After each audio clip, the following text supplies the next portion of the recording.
Buenas. El- la presente grabación es con el fin y presentación, es con el fin de hacer un resumen y presentar una serie de conclusiones que he podido sacar acerca de la lectura de los roles y las tareas del docente en la enseñanza flexible. Lo primero que vamos a mirar es una agenda muy corta, pues los temas son bastante rápidos a tomar en esta grabación. Primero vamos a hablar de unos conceptos básicos que deben quedar claros con respecto al ambiente en educación en línea. El otro elemento son con respecto a las competencias que un profesor debe tener para poder aplicar algo que se llama la enseñanza flexible. Luego debemos también conocer en qué consiste la enseñanza flexible y cuáles son las competencias de ese docente.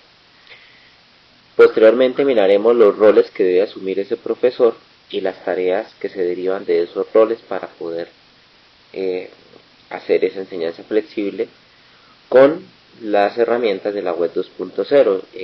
Finalmente mostraremos rápidamente cómo podríamos nosotros definir, planificar y ejecutar un curso en tecnologías de la web 2.0 para otros docentes y unas conclusiones finales.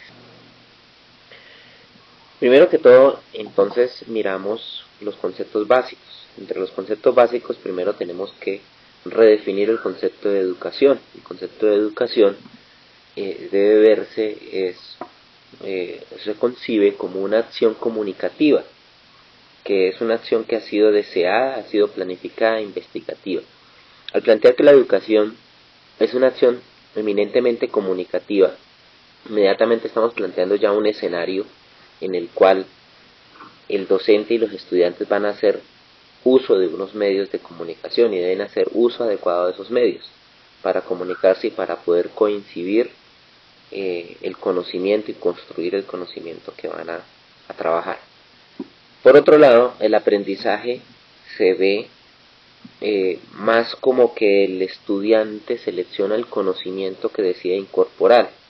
Ya en una entrega pasada habíamos dado cuenta que en la web 2.0 el conocimiento se ve como en flujo, es decir, el conocimiento ya no es estático, sino que es un flujo el cual el estudiante debe seleccionarlo y debe mirar qué de ese conocimiento le puede servir en su momento y para lo que está realizando.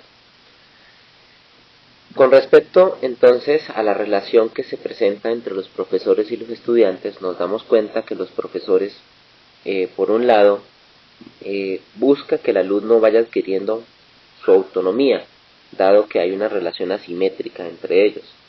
¿En qué sentido? En que el docente ya tiene unas competencias y unos conocimientos ganados alrededor de la temática que se está enseñando, y los estudiantes deben ganar, o el principal objetivo es que ganen esas competencias. Luego, el docente inicia una serie de tareas para orientar e incentivar al estudiante a que él construya su propio conocimiento y que vaya adquiriendo autonomía, en el sentido de que el propio estudiante vaya encontrando el conocimiento que necesita, vaya practicándolo, vaya ejecutándolo de acuerdo a cómo vaya el curso transcurriendo. Entonces el estudiante debe adquirir un nivel de autonomía y decide cuándo y cómo aprender. Otro concepto básico es el concepto de la enseñanza flexible, y en esta diapositiva nosotros lo podemos definir fácilmente. La enseñanza flexible aparece dado que se presentaba algo que se llama la distancia transaccional. La distancia transaccional ocurre cuando los estudiantes y los profesores pierden la comunicación. Y hay dos casos extremos en los cuales los profesores y los estudiantes pierden esa comunicación. Si la educación consiste en comunicación, el perder la educación va en contra de lo que es el aprendizaje.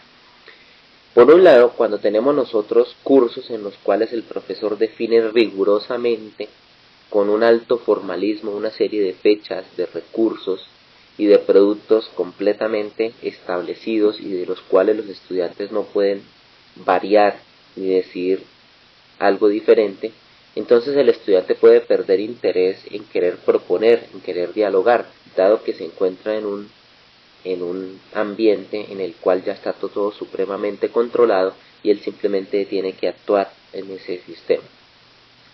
Por otro lado, el otro extremo sería que se planteara un curso donde el profesor no establece fechas, no establece responsabilidades, deja completamente libre la entrega de los trabajos, no establece ningún tipo de roles y de acciones, de políticas. En ese caso, el estudiante se puede sentir completamente solo y pensar que daría lo mismo estudiar por su parte o no estudiar en ese curso, entonces se perdería también la comunicación con el profesor. Ambos extremos son malos. La enseñanza flexible entonces lo que intenta es retomar lo mejor de los dos extremos y tratar de establecer un entorno adecuado y en equilibrio.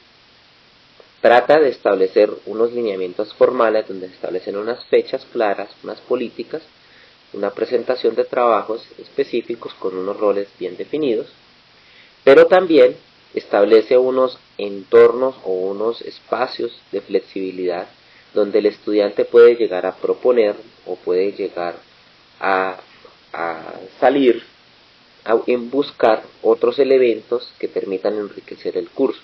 Y de allí, entonces, lo que se busca es que el estudiante participe en la misma ejecución del propio curso y se establezca una comunicación permanente entre los profesores y los estudiantes. Entendido esto, entonces debemos tener en cuenta que el profesor debe tener en mente en qué consiste una competencia y debe tener unas competencias. ¿Por qué debe tener en cuenta en qué consiste una competencia? Porque como lo que el profesor quiere desarrollar en los estudiantes son precisamente unas competencias específicas, él debe tener la claridad con respecto a las competencias y él mismo debe reconocer sus propias competencias. Entonces una competencia se reconoce por su ejecución, es decir, el que es competente ejecuta esa competencia con el conocimiento y lo ejecuta de una manera voluntaria. Esas competencias y esas capacidades son formalizadas y de calidad y son reconocidas por el entorno o la sociedad en la cual el individuo vive. Esas competencias que ejecuta el individuo se hacen sabiendo y se sabe hacer. También responde a unos requerimientos y soluciona unos problemas en unos contextos específicos y generalmente las competencias se construyen en interacción con otras personas. Por eso es que aquí es importante la educación flexible y la asimetría que hay entre el profesor y el estudiante, donde entonces esa asimetría y esa interacción va a permitir a los estudiantes tratar de llegar a las competencias, igualarlas o mejorarlas o desarrollar otras competencias en el curso con el profesor. Las competencias que debería tener entonces un profesor que vaya a dictar o que vaya a orientar o a soportar un curso en educación en línea serían las siguientes. Primero, debe tener una gran capacidad de manejo de las tecnologías de la información y las comunicaciones. Debe también tener una capacidad de diseñar y de gestionar los entornos, manejar las herramientas, generar recursos de contenido, establecer planificaciones. Debe tener también un conocimiento pedagógico de lo que sería el aprendizaje abierto y lo que sería el aprendizaje flexible. Debe también tener una buena comprensión de los desafíos sociales, de los problemas actuales y de cómo las competencias que se desarrollan pueden ser aplicadas para solucionar esos problemas de la sociedad actual. Debe tener también un excelente manejo disciplinar, es decir, que debe manejar muy bien el conocimiento que está enseñando y tener las competencias suficientemente desarrolladas como para demostrar a los estudiantes cómo se aplica ese conocimiento. Debe ser una persona completamente actualizada en su profesión, que le permita mantener esas competencias al día y mantener también el conocimiento que está enseñando al día. Debe ser ético, coherente y responsable como principios primordiales que debe exponer y debe tener para que los estudiantes también lo vean como un ejemplo. Y obviamente debe tener unas habilidades comunicativas en las cuales pueda resolver o pueda interactuar adecuadamente con los estudiantes y pueda enseñar también a interactuar. Teniendo el profesor estas competencias, el uso de la planificación estratégica que me va a permitir decir que lo primero que hago es una planificación, es decir, una definición de los recursos a utilizar después una programación, es decir, una asignación de tiempos, de horas y de recursos también, y después una ejecución de esa planificación donde voy a monitorear y después una realimentación. Para eso entonces establecería un cronograma de trabajo propuesto con unas fechas adecuadas y a obtener unos productos tangibles teniendo en cuenta la flexibilidad y los posibles inconvenientes que se puedan presentar. Así entonces se estaría planteando unos tiempos en los cuales antes del proceso los profesores desarrollan una tarea de planificación y en esa planificación es donde definen los recursos, donde definen los roles organizativos, más que todo, el rol organizativo lo aplica aquí, y también la programación, donde también aplica el rol organizativo. De alguna manera, en ese antes del proceso, los estudiantes comienzan a prepararse, comienzan con respecto a la planificación que se les presenta, ellos comienzan a definir sus tiempos y sus espacios en los cuales van a dedicar al curso, de acuerdo a sus propias necesidades. En esa planeación o planificación, si hay necesidad de recurrir a plataformas que me permitan exponer los contenidos adecuadamente, o recurrir a sistemas de información específicos para poder hacer el tipo de evaluaciones, etcétera, y puede hacer que entonces necesite algún tipo de personal técnico que me ayude en la consecución de ese curso inicial, pero ya posteriormente ser autónomos en el manejo del curso. En el proceso, entonces, los estudiantes estarían ejecutando lo que se ha planeado junto con los profesores, y el profesor en cualquier momento podría estar reorganizando temáticas de acuerdo a las eventualidades que ocurran, podría estar haciendo inducciones a los estudiantes para que ellos ejecuten mejor las tareas que tienen que hacer, y debe estar haciendo un monitoreo constante y una realimentación constante a los estudiantes, ofreciéndoles también elementos de su experiencia propia. Es decir, aquí estaría realizando procesos intelectuales o roles intelectuales los profesores. Donde más se aplicaría un rol intelectual por parte del profesor es después del proceso. Una vez finalizado el curso, el profesor va a hacer una serie de análisis con respecto a todos los productos que han sido integrados por los estudiantes y va a hacer una serie de realimentaciones tanto a los estudiantes como a los productos del mismo curso, y para volver a desarrollar un curso mejorado con los posibles errores que se encontraron y las soluciones que se dieron. Siendo así, entonces, en la planeación y en la programación, es decir, en la parte antes del proceso, tendríamos que el profesor hace una planificación que en lo posible sea semanal, donde él plantea el plan del curso, que va a tener sus objetivos, la metodología, la evaluación. Como es el curso de la web 2.0, el material sería seleccionar un material adecuado para entender los conceptos de los blogs, de las wikis, de los podcasts, de los bookmarks, de la RSS, de las redes sociales, y unas lecturas de reflexión que vayan construyendo una base teórica para un adecuado manejo de este material, como las lecturas de reflexión de la web educativa 2.0 o las lecturas o los videos del conectivismo, y unos talleres que permitan ganar unas habilidades alrededor de este material. Así entonces el profesor selecciona ese material, que está en su rol organizativo, define unas fechas, ese material y esa planificación debe ser teniendo en cuenta las políticas universitarias, define unos talleres de acuerdo a los objetivos que se quieren ganar con respecto a la utilización, al contenido, debe de estar en todo momento mirando que se cumplan los tiempos y realimentando a las personas que se vayan quedando retrasadas, y debe tener en cuenta los estilos de cada uno.